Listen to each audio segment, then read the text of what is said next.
সম্পূর্ণ তেল ছাড়া আজকের এই মুরগির মাংসের ঝোলটা আমি রান্না করেছি। তেল, ঘি, বাটার কোনো কিছুই এই রান্নাটা করতে ব্যবহার করিনি। স্বাস্থ্যের কারণে তেল খাওয়াতে অনেকেরই আজকালকার রেস্ট্রিকশান আছে, সেই কারণে এই তেল ছাড়া চিকেনের রেসিপিটা আমি আপনাদের সাথে শেয়ার করব।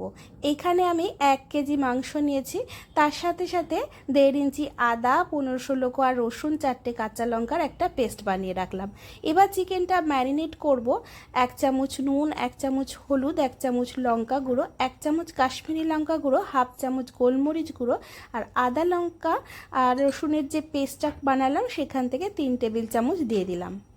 অর্ধেকটা পাতিলেবুর রস আমি ব্যবহার করেছি।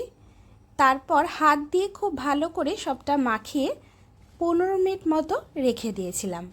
15 মিনিট পর একটা আমার ঘরে তৈরি স্পেশাল গরম মশলা আছে, যেটা আমি ঘরেই তৈরি করেছি, সেটা 1 টেবিল চামচ এর মধ্যে দিয়ে দিলাম। আর দিয়েছি প্রায় 6 টেবিল চামচ মতো টক দই। টক দইটা একটু বেশি পরিমাণেই ব্যবহার করতে হবে এই রান্নায়। এবার সবটা ভালো করে হাত দিয়ে খুব ভালো করে মেখে নিয়ে 1 ঘন্টা ঢাকা দিয়ে রেখে দিয়েছিলাম। আপনাদের হাতে সময় যদি কম থাকে অন্তত 8 ঘন্টা কিন্তু রাখতেই হবে।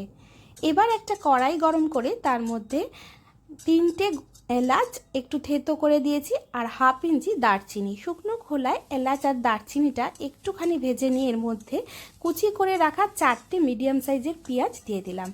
লো টু মিডিয়াম ফ্লেমে পেঁয়াজটা এইভাবে ভাজতে হবে। আমি কিন্তু শুকনো কড়াইতেই পেঁয়াজটা এইভাবে নাড়াচাড়া করেছি প্রায় 7 মিনিট মতো।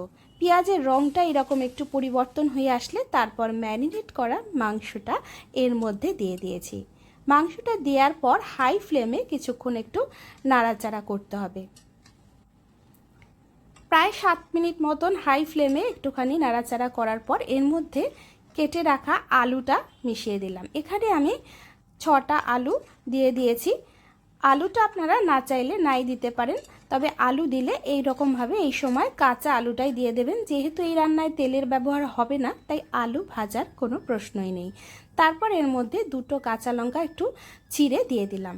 গ্যাসের ফ্লেম কমিয়ে ঢাকা দিয়ে রান্নাটা এবার করতে হবে। আর বিশেষ কিছুই করার নেই, ঢাকা দিয়ে রান্নাটা করতে হবে যতক্ষণ না আলুটার মাংসটা সেদ্ধ হচ্ছে। মাঝে মাঝে ঢাকা খুলে একটু নেড়ে চেড়ে দিতে হবে।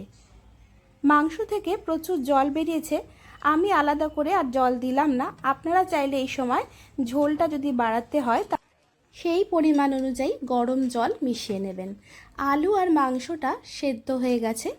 এই সময় ওই ঘরে তৈরি যে গরম মশলাটা আমি বানিয়েছি সেটা একটুখানি দিয়ে দেব, খুব সামান্যই আর ব্যবহার করব। গরম মশলাটা ভালো করে মিশিয়ে নিয়ে গ্যাসের ফ্লেম অফ করে ঢাকা দিয়ে 3-4 মিনিট স্ট্যান্ডিং টাইমে রাখলেই তৈরি এই সম্পূর্ণ তেলবিহীন চিকেনের ঝোল। ভাত, রুটি সব কিছুর সাথে এটা পরিবেশন করা যাবে। আজকের এই রেসিপিটা আপনাদের কেমন লাগলো আমাকে কিন্তু অবশ্যই কমেন্ট করে জানিয়ে যাবেন। যারা ডায়েটে আছেন তারাও কিন্তু এটা খেতে পারবেন। আজ এ পর্যন্তই, আবার আসবো অন্য কোনো রেসিপি নিয়ে।